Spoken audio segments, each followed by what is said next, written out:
Ladies and gentlemen, welcome to the Aardvark Brigade's debate series. And on your left you have Rhyan Bogle, who is staring off with his looking inspirational face. And Edward R. Murrow face. And David Harvey, who makes references that people should look up because they're very good. Now, gentlemen, the question for today's debate is, what is a good reason to bring a knife to a gunfight? Thoughts? Well, I would think that if you had a gunfight, say, and it was amongst a bunch of, say, little old ladies at a canasta club, they would probably be too busy trying to figure out how to work the damn things, and you could come in with a knife and really, create carnage. Would it like what is it called, bayonet? Would that count? Is that a... I believe that would count as a knife. Okay, well that would be a good reason to bring a knife to a gunfight. So bringing a rifle with a bayonet. Yes, that would help too. In other words, you've got the knife, but then you've got this M1. Especially if you're invading a canasta party. Why would you attack a canasta party? Well, you just look at the Drudge Report. People do strange things all the time. Now, are you saying that there are underground canasta rings that are actually leading organized crime? Is that what you're insinuating? I'm saying that the ladies in a canasta party probably don't have the brains to organize anything. Except, underground crime in, the world. Ladies at canasta parties. Monty Python did that, had a thing on that years ago about the little old ladies who were robbing banks, dressed up, and they'd run into a bank and they'd kill everybody. One once where Blancmange tried to take over Wimbledon. That was I think that was a cartoon. No, it wasn't a cartoon. It was really, Blancmanges kept turning people into Scotsmen because Scotsmen couldn't play tennis. This was that. It was they that mean time. to take Wimbledon. It was that time. It was very much. They didn't bring a obvious knife though. Yeah.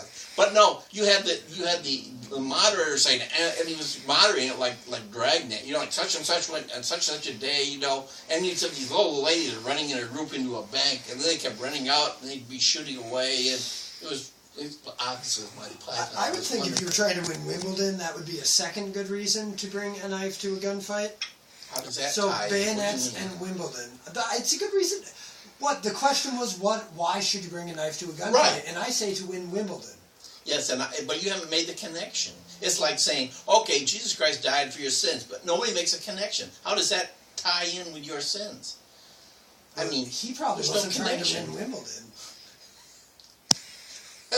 Maybe they had something. Maybe I won't go anywhere. I'm a all right, boy, and I won't go anywhere. So to go further into the Wimbledon discussion, do you believe that professional tennis players should be armed these days? Yeah, absolutely. That would be hilarious. It would make a line judge think really hard before calling fault or whatever. I don't know what they say. They probably say, beef taco, and that means, they stepped somewhere they shouldn't have. I don't know. I think the judges should wear special belts with electronics connected to the gonads, and then if they make a bad call and both players agree, they press a button on their tennis rackets and the judge goes, ah! I think that would help. Okay. Do you think that would make it a lot harder for the professional tennis circuits to find judges? Well, it would certainly probably increase the wages they would make. Perfect. I was going to say, you'd have to pay them a lot more. Well, right. And, the mortality, we don't know how, you'd have to have a judge that could handle that over a period of time. Or maybe 2 or 3 years and then he's washed up. Would that cause concussions, do you think? Because, that's... If he fell out of his chair. Concussions are pretty unfavorable nowadays. Well, his chair sits so high, so if you got, zap in the scrotum and you dived off the chair, you could land on your head on the blacktop there. Unless they were playing grass court, in which case, I don't know what that would do.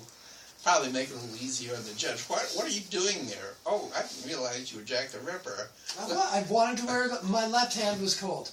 Oh, your left hand was cold. Well, I got to practice for that gunfight I'm bringing a knife to later. That's a nice glove. Where'd you get that glove? Canasta party. The canasta party.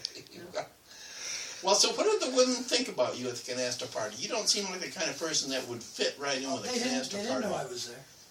They didn't know. I ninja'd in.